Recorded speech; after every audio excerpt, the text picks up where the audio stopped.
72 hours before I was supposed to sign the biggest deal of my life, I found out the two people I trusted most in this world had been working together to steal it from me. My wife, my brother, the same brother who was my best man, the same woman I had built everything for. I didn't fall apart. I had 72 hours, and I used every single one of them. My name is Michael Harmon.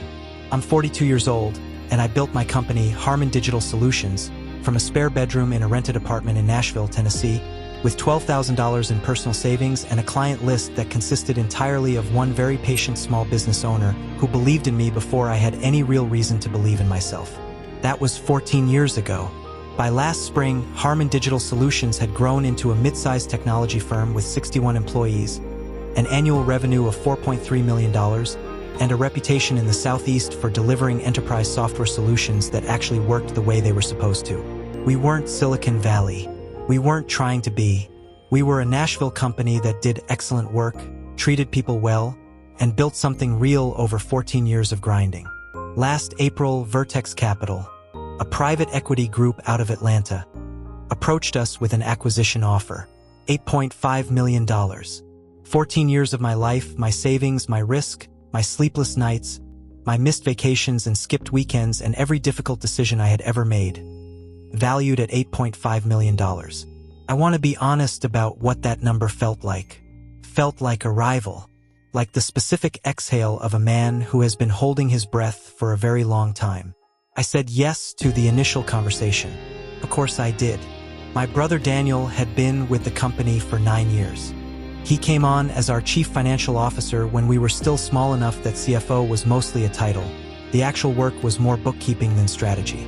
But Daniel was good with numbers in the way some people are just good with languages naturally and fluently, and as the company grew, his role grew with it.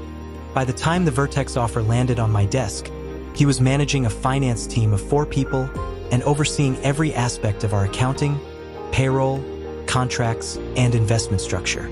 I trusted him with all of it, completely and without reservation. He was my brother. He had been in my corner since before the company existed. He was the best man at my wedding, the wedding where I married Nicole.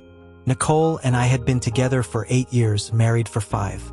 She was a marketing consultant, sharp, creative, good at reading rooms and understanding what people wanted before they said it out loud.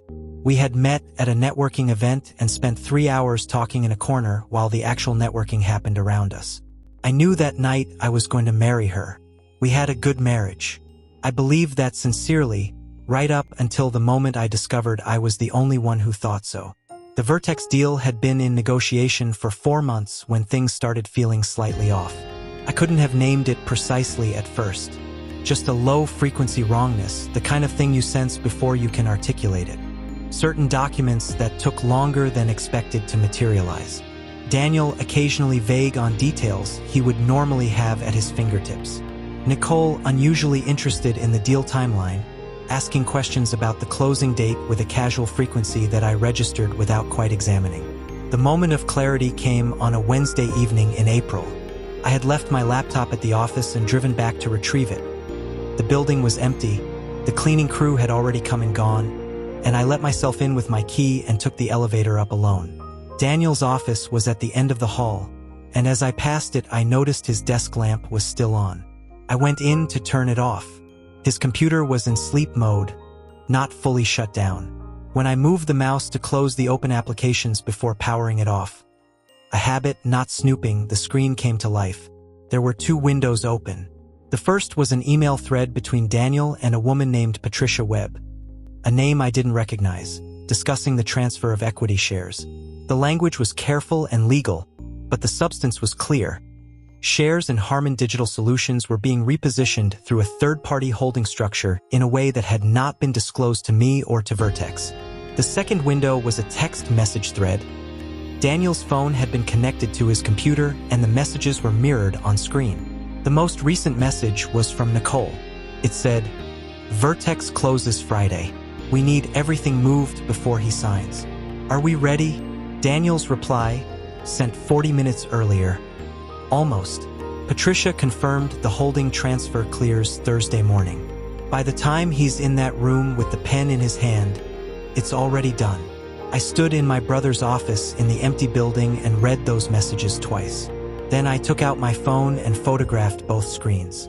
Then I turned off the lamp, walked back down the hall, took the elevator down, got in my car, and drove. I didn't go home. I couldn't go home. Nicole was there, and I needed to think before I was in the same room as her. I drove to a diner on the edge of town that was open late and ordered coffee I didn't drink and sat in a booth by the window and looked out at the Nashville night and thought with everything I had. The closing was Friday. It was Wednesday night. 72 hours. I am not a lawyer, but 14 years of running a business teaches you things about contracts and structure and liability that you don't learn in any classroom. And what I understood, sitting in that diner booth, was the basic shape of what they had done. Daniel controlled the financial architecture of the company. He had access to equity documentation, shareholder records, and the legal structures that governed ownership. If he had been quietly repositioning shares through a third-party holding company, with Nicole's knowledge and apparent coordination, then by the time I signed the Vertex acquisition agreement on Friday, a portion of the sale proceeds would flow not to me but to that holding structure. How much? I didn't know yet. What I did know was that I needed an attorney. Tonight. And I needed one who could move fast. I pulled up my contacts and found the number of a man named Robert Callahan, a corporate attorney I had worked with 3 years earlier on a contract dispute. He was methodical, direct, and had a reputation for not wasting time. I called him at 10:47 in the evening. He picked up on the third ring. "Robert," I said, "I need you tomorrow morning. First thing. It's urgent." A pause. "How urgent?" "The deal closes Friday," I said, "and I think my CFO and my wife have been restructuring my equity without my knowledge." Silence on the line for a moment. 8 o'clock, Robert said. "My office. Bring everything you have." "I'll be there," I said. I put the phone down and looked out the diner window at the empty street. 72 hours. I ordered another coffee, and I got to work. Robert Callahan's office was on the 14th floor of a building downtown that looked out over the Cumberland River. I had been there once before, 3 years ago, for a contract dispute that felt significant at the time and now seemed almost quaint by comparison. I arrived at 7:58 with my laptop, the photographs I'd taken of Daniel's screens, and 4 hours of notes I'd made in the diner, and then continued making at my kitchen table after I'd finally gone home at 2 in the morning and sat alone in the dark while Nicole slept upstairs, unaware that everything had already changed. Robert was already at his desk when his assistant showed me in. He was a lean man in his early 60s with the economy of movement of someone who had spent decades making every action count. He looked at me the way doctors look at patients, assessing, clinical, already thinking ahead. "Show me what you have," he said, before I'd fully sat down. I showed him. He looked at the photographs for a long time without speaking. Then he opened his laptop, asked me for access credentials to our company's legal filing portal, and spent 20 minutes moving through documents with the focused efficiency of a man who knows exactly what he's looking for. When he looked up, his expression told me the situation was serious before he said a word. "Your brother filed an equity restructuring notice 6 weeks ago," he said. "It was submitted through your company's registered agent, using his CFO authorization. The filing transferred 18% of your founder's shares into a holding entity called HN Ventures LLC. I felt the number land in my chest. 18% of an $8.5 million deal. $1.5 million, I said. "Give or take," Robert said. "The holding company was registered in Delaware 8 weeks ago. I'll need to pull the full registration to confirm ownership, but given what you showed me..." "Nicole," I said. "That would be my assumption," he said carefully. "We'll confirm before we act." He picked up his phone and called someone, a contact who could pull Delaware LLC registration records quickly. He spoke for 3 minutes, gave a name and registration number, and hung up. We waited. His phone buzzed 11 minutes later. He read the message, then turned his laptop screen to face me. HN Ventures LLC. Registered 8 weeks ago in Wilmington, Delaware. Managing members, Daniel James Harmon, Nicole and Harmon. I looked at my brother's name next to my wife's name on a document designed to take $1.5 million out of my hands before I even knew it was gone. I had known intellectually since the diner, but seeing it documented and official and deliberate, that was something different. That was the thing becoming completely, irrevocably real. I breathed through it. I did not allow myself anything else. What are my options? I said. Robert leaned back. The restructuring filing is legally questionable at best, he said. As the company founder and majority shareholder, any equity transfer of this magnitude requires your explicit written consent. Daniel's CFO authorization does not extend to restructuring founder shares. That is well outside his sanctioned authority. Meaning the filing is invalid, I said. Meaning the filing is very likely invalid, he said. We'd need to challenge it formally, which means we need to move today, not tomorrow, today, to file an emergency injunction blocking the Vertex closing until the equity structure is legally verified and cleared. If we block the closing, Vertex walks, I said. Possibly, Robert said. Or Vertex pauses and waits, depending on how their acquisition team reads the situation. These groups don't like legal complications at closing, but they also don't abandon solid acquisitions over procedural delays if the underlying asset is sound. He looked at me steadily. Is your company sound, Michael? Completely, I said. Then we file the injunction this morning, he said. And we call Vertex before they hear about it from anyone else. The call to Vertex was the hardest part of that morning. Marcus Webb, the lead on Vertex's acquisition team, no relation to the Patricia Webb in Daniel's emails, was a measured man who did not rattle easily. I had spent 4 months negotiating with him, and I understood how he operated.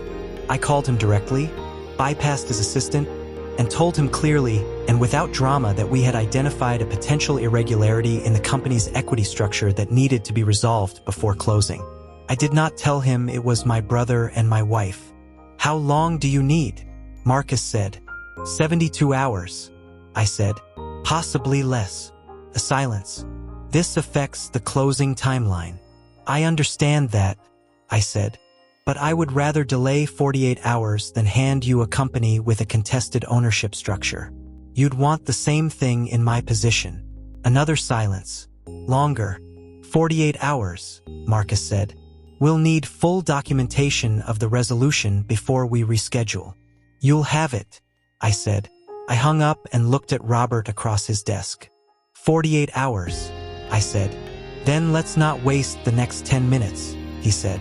The injunction was filed by noon. By 2 in the afternoon, Daniel had been served at the office, something I had specifically requested because I understood, as Robert had advised, that the element of surprise was our most valuable asset. Daniel did not know I had been in his office Wednesday night. He did not know I had photographed his screens. He did not know that Robert had already pulled the Delaware registration or that the injunction had frozen the equity transfer pending judicial review. As far as Daniel knew, Thursday morning was going to proceed exactly as planned. His reaction to being served told me everything. Robert's assistant called me at 2:34 in the afternoon. His attorney contacted us 12 minutes after service, she said. They're requesting an emergency meeting. Of course they are, I said. Nicole was served at home at 3:15. She called me 4 times in the following hour. I watched each call come in and go to voicemail, the same way I had watched her sleep the night before without waking her, with a kind of clear, cold remove that I hadn't known I was capable of until I needed it. On the 5th call, I picked up. Michael. Her voice was controlled but fractured at the edges. What is happening? There are people here. There are legal documents. Your attorney will explain it, I said. Michael, please, just listen to me. Nicole, I said, quietly, the way you speak when you are entirely certain. I was in Daniel's office Wednesday night. I saw the messages. Complete silence on the line. I saw all of it, I said. The holding company, the equity transfer, your message about the closing, all of it. Still nothing. Don't call this number again, I said. Everything goes through Robert Callahan from this point forward. I hung up. I sat in Robert's conference room, where I had been working all day, and looked out the window at the Cumberland River catching the late afternoon light. moving steadily south the way it always had and always would regardless of what happened in the rooms above it. I thought about Daniel teaching me to ride a bike in our parents' driveway in Memphis. I thought about him sitting in the front row at my wedding, grinning like the whole thing was his idea. I thought about 9 years of him in my company, trusted completely, given access to everything I had built. I allowed myself 60 seconds of that. Then I picked up my pen and went back to work. The emergency meeting happened Friday morning at 9 o'clock. Robert had secured a conference room at a neutral location, a law firm downtown neither party used, and the setup was deliberately formal.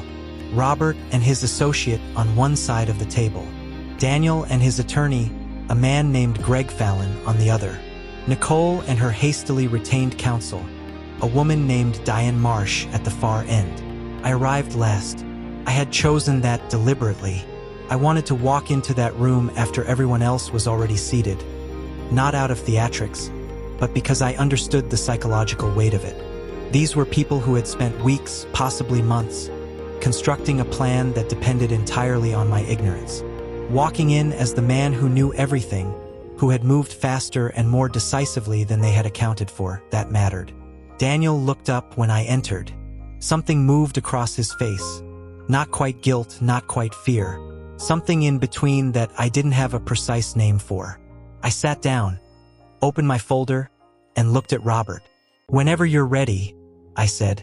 Robert opened with the facts. Clean, sequential, entirely documented. The unauthorized equity restructuring filing. Daniel's CFO authorization and its defined limits under the company's operating agreement. Limits that explicitly excluded founder share transfers without written majority shareholder consent. The HN Ventures LLC registration in Delaware, 8 weeks prior, with both Daniel and Nicole listed as managing members. The timeline of transfers. The correspondence. He placed printed copies of everything in front of Greg Fallon and Diane Marsh simultaneously, with the precision of someone who had done this many times and understood that the moment opposing counsel reads the documentation is the moment the room changes. The room changed. Greg Fallon was a competent attorney. I could see him reading quickly, assessing, recalibrating. He leaned toward Daniel and said something low that I couldn't hear. Daniel's jaw tightened. Diane Marsh read more slowly.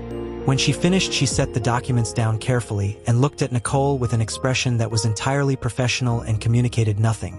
The practiced neutrality of an attorney who has just understood the full scope of what her client has done. Nicole was not looking at anyone. She was looking at the table. Greg Fallon attempted the opening position they had clearly prepared, that the equity restructuring was a legitimate financial planning maneuver within the scope of Daniel's CFO responsibilities, that no fraudulent intent could be demonstrated, that the holding company was simply a vehicle for. Robert interrupted him. Not rudely, just precisely. "The operating agreement is explicit," Robert said, sliding another document across the table. Section 7.4. Founder share transfers require written consent of the majority shareholder. Daniel Harmon is not the majority shareholder. The filing is unauthorized on its face. Intent is not the threshold here. Authorization is. Greg Fallon looked at the document. He knew Robert was right. The language was unambiguous. Furthermore, Robert continued, the timing of the Delaware LLC registration, 8 weeks prior to a known closing date, and the internal correspondence discussing the transfer in relation to that closing date establishes a clear pattern of coordinated action designed to divert sale proceeds without the majority shareholder's knowledge or consent. He let that sit for a moment. Under Tennessee law, that pattern meets the threshold for civil fraud, he said. We are prepared to pursue that claim in addition to the equity dispute if this matter is not resolved today. The word fraud landed in the room the way it always does, heavily with consequences attached. Daniel spoke for the first time. Michael. His voice was lower than usual. Careful. Is there any possibility we could speak privately? I looked at my brother across that conference table. The man who had taught me to ride a bike, who had sat in the front row at my wedding, who had spent 9 years inside my company, trusted with everything I had built, and had used that trust to try to take $1.5 million from me before I even knew it was happening. No, I said. He looked down. The negotiation that followed lasted 4 hours. Daniel's position collapsed within the first 90 minutes. The operating agreement was too clear, the documentation too thorough, and Greg Fallon was experienced enough to recognize a losing hand when Robert laid it on the table. The unauthorized filing was formally withdrawn by 11:30. A signed document confirming the equity restructuring was null and void. The HN Ventures transfer reversed. My founder shares restored to their correct position in the company's ownership structure. Nicole's situation was more complicated. As a spouse, her legal exposure in the civil fraud claim was real but required demonstrating active participation rather than passive knowledge. Diane Marsh was sharp enough to understand where the line was and to keep Nicole precisely behind it. Cooperative, willing to sign whatever confirmed the reversal, but not admitting to direct coordination. I let that go. Not because I didn't believe she had coordinated directly. I absolutely believed it.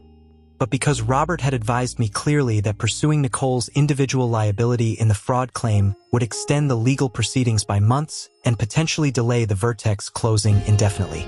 The house, the marriage, the divorce, those were separate proceedings. And I had already decided how I wanted to handle them. Nicole looked at me once during the afternoon, a long, searching look that I think was trying to find something. Regret, maybe, or the version of me that had loved her and might still be accessible somewhere. I gave her nothing, not anger, not coldness, just the face of a man who has made a decision and is entirely at peace with it. She looked away. At 3:45 in the afternoon, Robert called Marcus Webb at Vertex. The equity structure has been formally resolved, he said. Documentation will be in your hands within the hour. Marcus's response was characteristically brief. We'll reschedule the closing for Monday morning, he said. 9 o'clock. Robert hung up and looked at me. Monday, he said.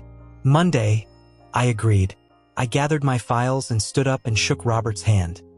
A firm, sustained handshake that said more than either of us put into words. Then I walked out of that conference room, through the lobby, and out into the Nashville afternoon.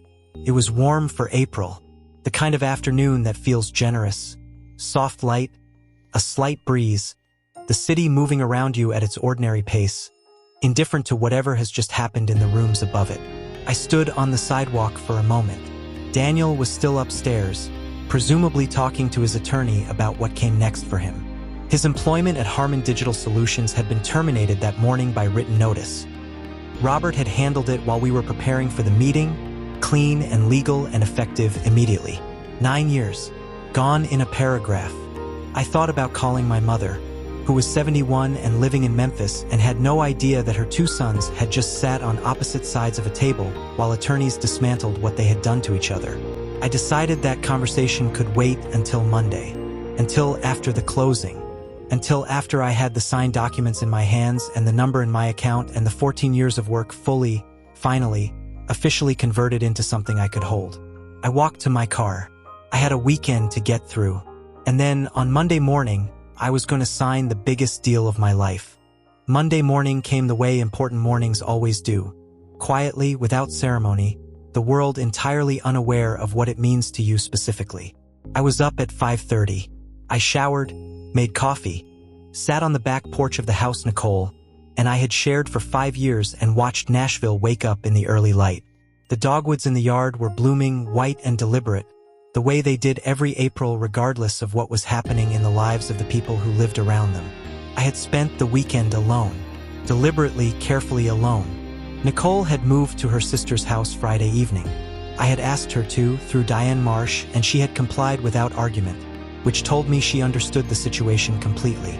The house was quiet in a way it hadn't been for years, and I found, somewhat to my own surprise, that the quiet felt less like absence and more like space. Room to think. Room to simply exist without performing. I had called my mother Saturday afternoon. That conversation was the hardest thing I did all weekend. Harder than any of the legal maneuvering. Harder than sitting across from Daniel in that conference room. My mother was 71 years old and had raised 2 sons alone after our father left when I was 9 and Daniel was 12. She had worked double shifts and skipped vacations and held everything together with the particular fierce dignity of a woman who has decided that falling apart is simply not an option. Telling her what Daniel had done. Hearing the long silence on the line, then the slow exhale, Then her voice, careful and controlled and devastated, was a grief I hadn't anticipated fully and couldn't protect her from. "I don't understand it," she said finally. "I know," I said. "I don't entirely either. Are you okay?" I thought about that honestly, the way she had always taught me to answer her questions. "I will be," I said. She was quiet for a moment. "You built that company yourself," she said. "Nobody gave you a single thing. Remember that." I remembered it.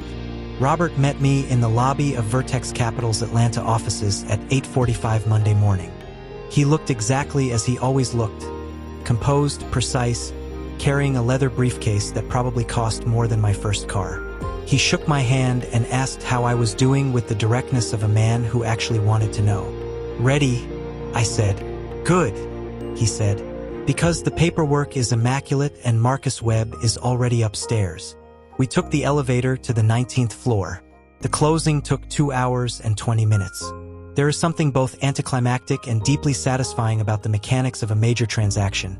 The sequential signing of documents that represent years of work compressed into pages of legal language, each signature moving you incrementally closer to the moment when 14 years of risk and effort and sacrifice become, officially and irrevocably, realized. Marcus Webb was professional and warm in the way of someone who has closed enough deals to understand that the human dimension matters.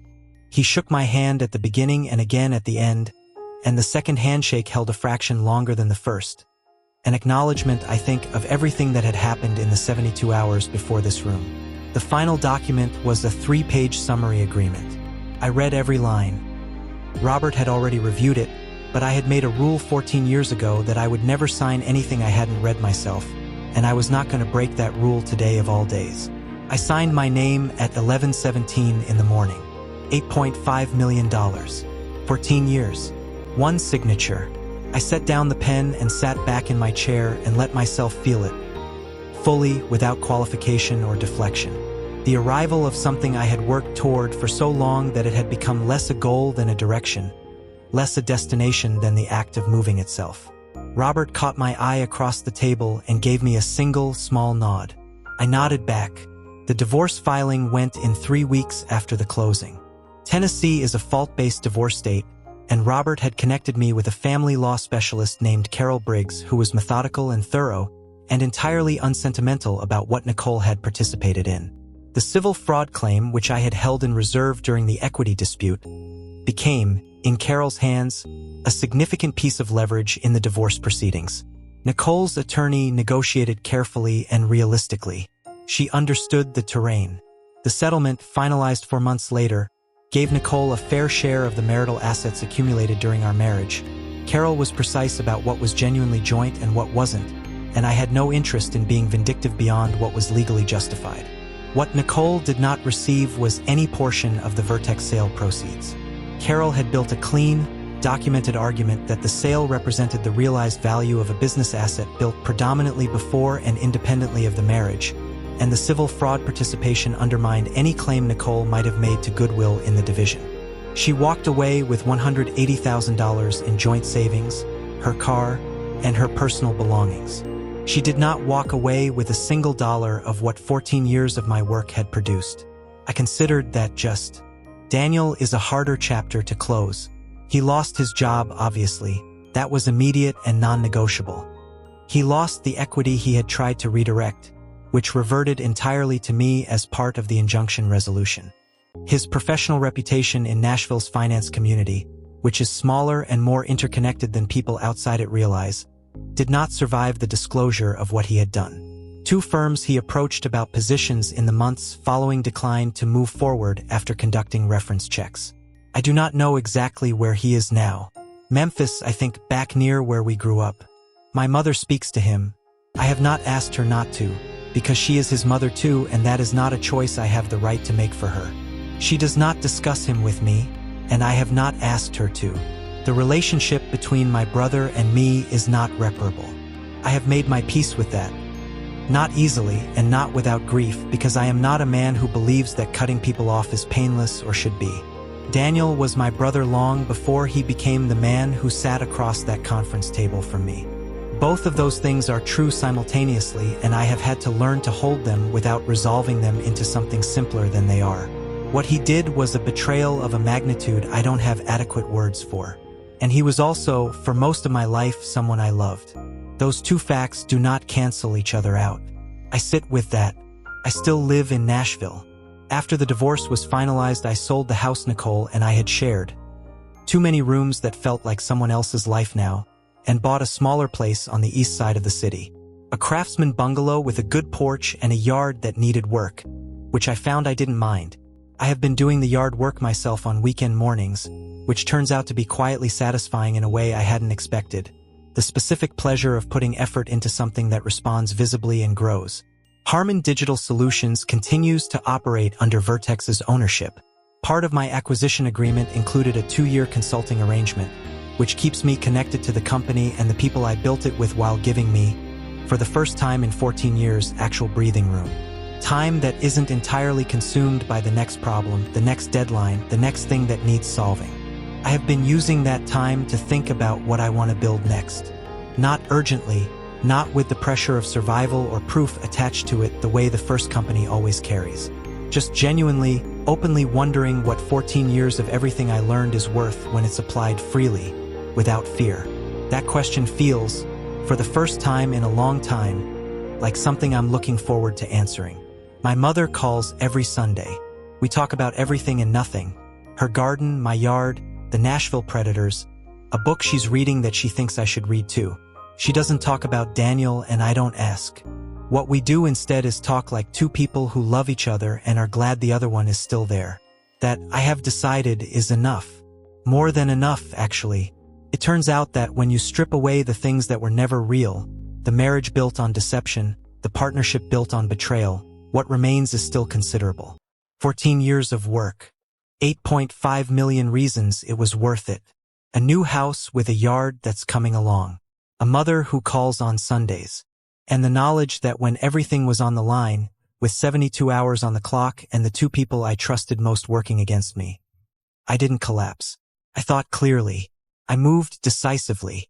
I protected what I had built. Nobody gave me a single thing. I remembered that.